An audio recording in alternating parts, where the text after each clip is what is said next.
ये मूवी एक सच्ची घटना पर आधारित है। A dark channel presenting Veronica. कहानी की शुरुआत होती है 15 जून 1991 से, जहां हमें बहुत पुलिस की गाड़ियां दिखाई जाती है। ये सारी गाड़ियां एक घर की तरफ बढ़ रही होती हैं। जब ये उस घर के अंदर जाते हैं, वहां ये देखते हैं कि एक लड़की जो जोर जोर से चिल्ला रही है। अब यहाँ से कहानी फ्लैशबैक में चली जाती है। अब यहाँ उसी लड़की को दिखाया जाता है जिसका नाम वेरोनिका होता है। उसकी उम्र 15 साल है। ये अपने 3 छोटे भाई बहन और अपनी मॉम के साथ रहती है। इनके पापा की मृत्यु होने के कारण उनकी माँ लेट नाइट तक बार में काम करती है। अब सुबह वेरोनिका स्कूल जाती है तो वेरोनिका की टीचर क्लास में बताती है कि आज सूर्य ग्रहण है। वो बताती है कि पुराने जमाने में सूर्य ग्रहण के दिन लोग बुरी शक्तियों को बुलाते थे और फिर उन बुरी शक्तियों से लोगों को मरवाते थे। आज जो कि सूर्य ग्रहण है तो सारे बच्चे छत पर जाकर सूर्य ग्रहण देखने चले जाते हैं। लेकिन वेरोनिका अपने 2 दोस्तों के साथ स्कूल के बेसमेंट में चली जाती है और उनके पास एक बीजा बोर्ड होता है। बीजा बोर्ड एक गेम है जिससे आत्माओं को अपनी दुनिया में बुलाया जाता है। वेरोनिका अपने पिता की आत्मा को और वेरोनिका की फ्रेंड अपने बॉयफ्रेंड की आत्मा को, जिसकी मृत्यु एक्सीडेंट में हो गई थी, उनको बुलाना चाहते थे। तीनों के तीनों बीजा बोर्ड पर एक कांच का गिलास रखकर उसके ऊपर अपनी उंगलियां रखते हैं। जिस गिलास पर इन्होंने उंगलियां रखी हुई रहती हैं, अब वो गिलास धीरे धीरे गर्म होना शुरू हो जाता है, जिस कारण से वेरोनिका की दोनों फ्रेंड वहां से उंगलियां हटा देती हैं। लेकिन वेरोनिका ने अभी भी गिलास से अपनी उंगलियां नहीं हटाई होती है और अब कुछ ही देर बाद गिलास खुद ही फट जाता है, जिससे वेरोनिका की उंगलियां कट जाती है और उसका ब्लड बीजा बोर्ड के ऊपर गिर जाता है। खून के गिरने से बीजा बोर्ड पर खुद ही आग लग जाती है और अब वेरोनिका अजीब हरकतें करने लगती है। वेरोनिका बहुत जोर से चिल्लाती है, जिसके कारण बेसमेंट की सारी लाइट खुद ही टूटने लगती हैं। और जब वेरोनिका की आंख खुलती है तो वो एक नर्स के सामने होती है। वो नर्स कहती है, हो सकता है तुम्हारी बॉडी में आयरन की कमी हो, जिस कारण से तुम बेहोश हो गई थी। लेकिन वेरोनिका जानती है कुछ न कुछ गलत हुआ है। और जब वो स्कूल के बाहर जाती है तो वो देखती है खिड़की से एक नन घूर के उसे देख रही है। अब शाम को जब वेरोनिका अपने घर पर खाना खा रही होती है तो उसे ऐसा एहसास होता है कि कोई उसे खाना खाने से रोक रहा है। अब वेरोनिका को कुछ समझ नहीं आ रहा होता है कि उसके साथ ये सब क्या हो रहा है। उसके बाद जब वो अपने छोटे भाई एंटोनेटो को नहला रही होती है तो उसे बाहर से कुछ आवाज आती है और जब वो बाहर जाती है तो वो देखती है सैंडलियर लाइट अपने आप ऑन ऑफ हो रही है। अब अचानक ही रूम का दरवाजा बंद हो जाता है। फिर वो जैसे तैसे करके अपने भाई के पास आ जाती है। अब बाथटब का पानी बहुत गर्म होने के कारण वेरोनिका के भाई एंटोनेटो को बहुत परेशानी हो रही होती है और वो देखती है उसके भाई के शरीर पर गर्म पानी की वजह से रैशेस हो गए हैं। और अब वो अपने भाई से माफी मांगती है तो उसका भाई कहता है इसमें तुम्हारी कोई गलती नहीं है। उसके बाद वेरोनिका अपने कमरे में सोने चली जाती है और रात को जब अचानक ही वेरोनिका की नींद जगती है तो उसे एक साया नजर आता है।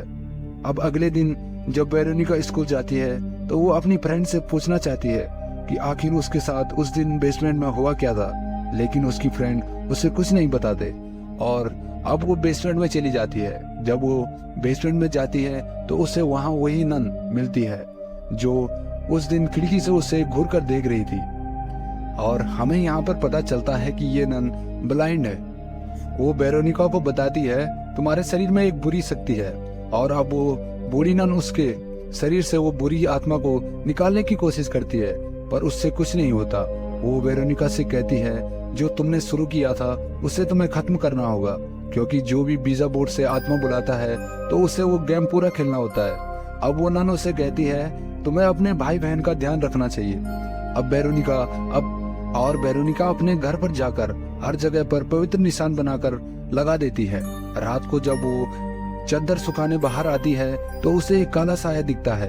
फिर वो भागकर अपने भाई के रूम में चली जाती है जहाँ पर उसे वही काला साया दिखता है।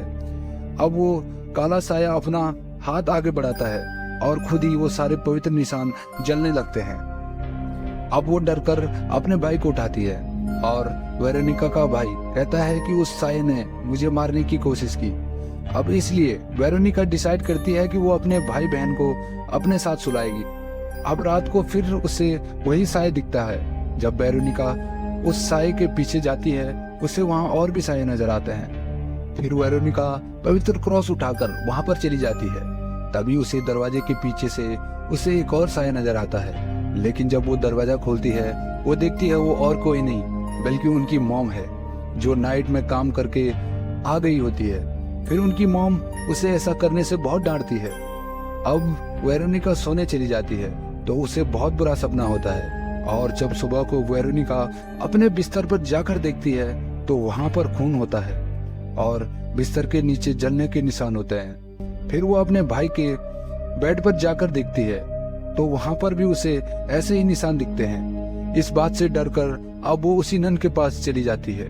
जब वेरोनिका उसे सब कुछ बताती है फिर नन कहती है, मेरे साथ भी ऐसा ही हुआ करता था, जिस कारण से मैंने अपनी आंख फोड़ दी, और अगर तुम्हें भी ये सब सही करना है तो तुम्हें बीजा बोर्ड की मदद से दूसरी दुनिया का रास्ता खोलना होगा और उस साये को गुड बाय करना होगा। फिर वेरोनिका अपनी उन्हीं दोस्तों के पास चली जाती है जिनके साथ उसने आत्मा को बुलाया था। वेरोनिका उन्हें कहती है कि मुझे तुम्हारी मदद चाहिए, लेकिन वो दोनों उसे मना कर देते हैं। और अब वही लड़की जिसके कान में वेरोनिका ने उस दिन कुछ कहा था, वो वेरोनिका को बताती है कि तुमने उस दिन मेरे से कहा कि मैं 5 दिन में मर जाऊंगी। अब वेरोनिका बहुत डर जाती है और अपने घर चली जाती है। अब वो किसी भी तरह से अपनी जान बचाना चाहती है।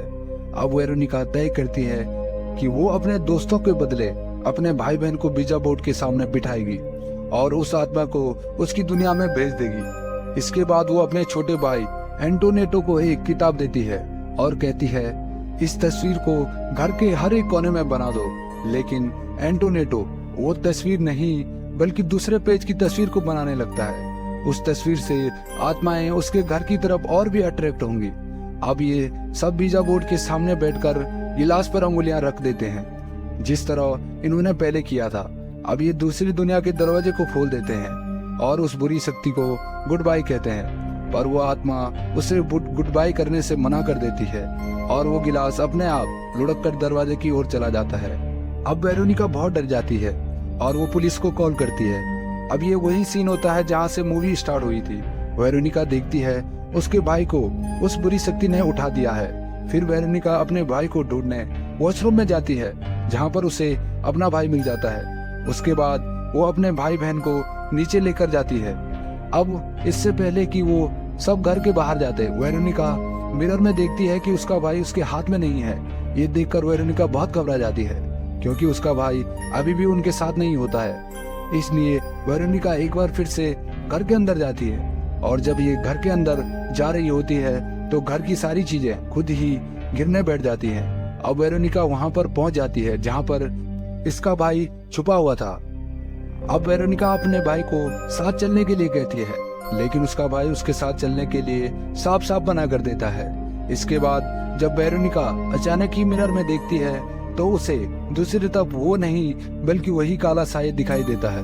अब वेरोनिका समझ जाती है जब तक वो खुद नहीं मरेगी तब तक वो अपनी फैमिली की जान नहीं बचा सकती।